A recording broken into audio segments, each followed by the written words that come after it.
Okay, so tonight's Advocacy Club session was the speed mooting event, and our members have been conducting a moot in relation to contract law.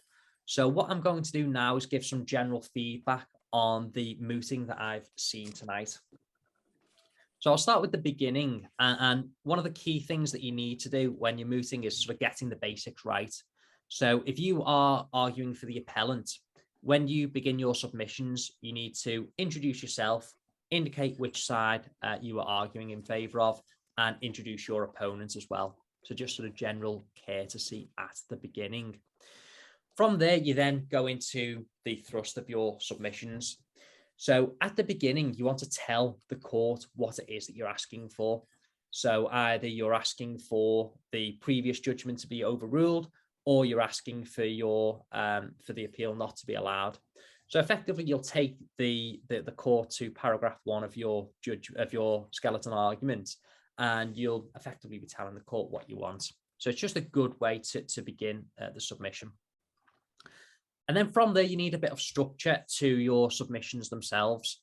So a good way to begin is by telling the court what your points are going to be. So normally there might be 2 or 3 points of appeal.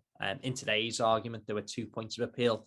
So you say, my lords and my ladies, I'm going to try to convince you that point A is, point B is, with leave of the court, I'll jump into my submissions from there, or I will begin my submissions. So just a little bit of structure at the beginning. And remember that the skeleton argument is effectively the document that everybody's working from. So everybody, including yourself, your opponent, the judge, they've all seen your skeleton argument. Use it to your advantage. Continue to bring the court back to your skeleton argument when referring to various points within the submissions themselves. Now, of course, this is mooting, so you need to be relying upon authority to sort of substantiate your arguments. So whether that's legislation or case law. And whenever you are referring to a particular case, remember at the beginning to ask the court if they are familiar with the facts of the case. Quite often the judge will turn around and say, well, I'm not, but I only want to know about the facts if they're particularly relevant. And then, of course, you make a judgment call as to whether or not you need to tell the court about the facts of the case. If you're looking to rely upon the facts, then, of course, you'll remind them. If there's just a general principle of law, then, of course, you don't need to take the court through the facts of a particular judgment that you are referring to at that point. But then what you also might do is you might be referring to a specific part within a judgment. So you might say, Lord Reed said at page 78 on line 4. So let the judge find that particular part of the judgment that you're referring to if you're going to be quoting from the judgment itself. So let the judge go to that part of the judgment and find it and pause, because you don't want to be delivering submissions while the judge is flicking through like that. So when you get to that stage, allow the judge to find the particular part of the judgment.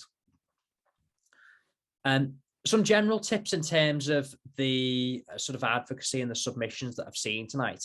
So on the whole, the pace was pretty good. So what you need to do when you're presenting your submissions is present at a nice slow pace.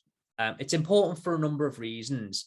It allows the judge to listen to what you're saying and take in everything that you're saying, because if you speak too fast, it's hard for the judges to note down all of what you're saying, and sometimes good points can be lost.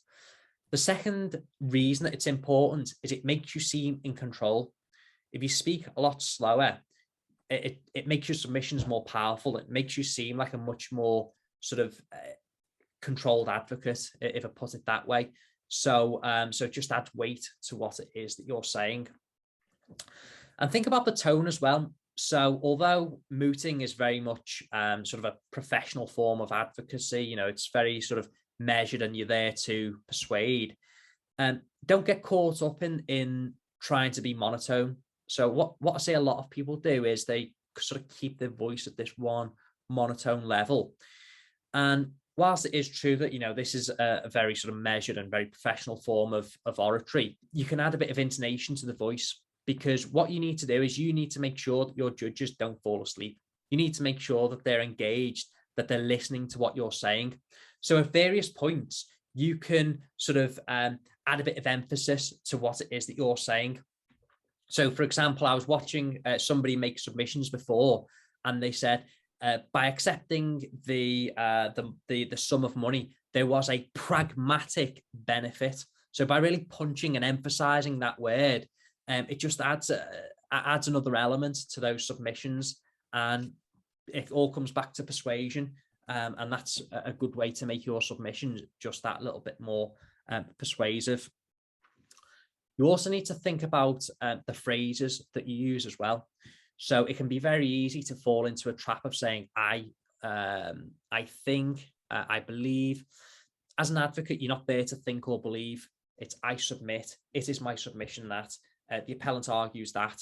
So think about how you're phrasing things. These are just little small points that can score you big points in an actual moot itself. Judicial intervention is obviously very important when it comes to mooting. Sometimes judicial intervention can really win or lose moots. If you've got two mooters going against each other that are very, very close, that can sometimes be a way in which the judges, when scoring a moot, can differentiate between the two mooters. So you really need to think about judicial intervention and prepare well for it, because, as I say, it can win and lose your moots. So think about this before you even get to the moot itself. When you're preparing for your submissions, look at what the weaknesses are in your case and look at what the strengths are in your opponent's case, because that is, you can probably bet your bottom dollar that is where some of the questions by way of judicial intervention will come from. So you can guess before you even get to the moot what questions are coming your way, and have a little think about them beforehand. Think, is there a way that I could answer those questions? Is there an authority that will help me in answering that question? Or alternatively, if there's an authority that really goes against you, and that's the big weakness in your case, think about how you can distinguish the case. Think laterally. At the end of the day, you want to be lawyers, you've got to think carefully about how you apply the law. So if you can think of a clever argument to try and distinguish the case, that can really help you. And when you receive a question by way of judicial intervention, you don't want to be caught out like a rabbit in the headlights. So, a question can come from left field. You might not be expecting it. If you're unsure about the answer, don't feel the need to rush in. Take a second, have a quick pause if you need to. You can use some filler phrases even to buy you some time. I'm grateful for my lordship's question. You've raised an interesting point.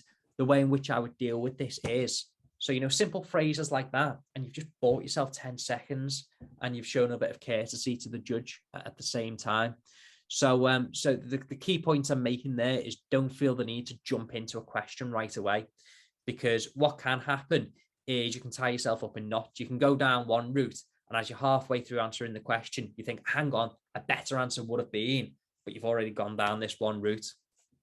So it's just a case really of just take your time, be confident as much as you can be, and answer the question when you're ready in your own time. The other thing as well is to think about the facts of the case. So we had one submission today whereby there was an allegation that there was fraud on the part of the appellant. Now, I can understand why you would think that from the facts of the case, and it might well be the case. The problem is, without cogent evidence, shouldn't really be alleging fraud. So when in a case like this, whereby there's no clear evidence of it, be very, very careful, because you can find yourself going down the rabbit hole at that point.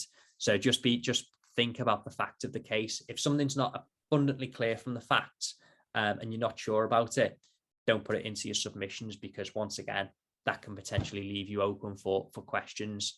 And if you can't answer categorically, that can cause some trouble there.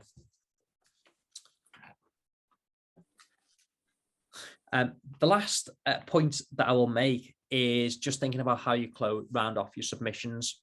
So obviously you're going to remind the court as to why it is that you're asking for them to rule in your favour.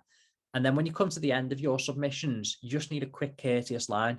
So something along the lines of, unless I can assist your lordships and your ladyships any further, that concludes my submissions. So just something nice and courteous along those lines, and it brings the submissions to a close nicely. So I hope that those tips have been helpful.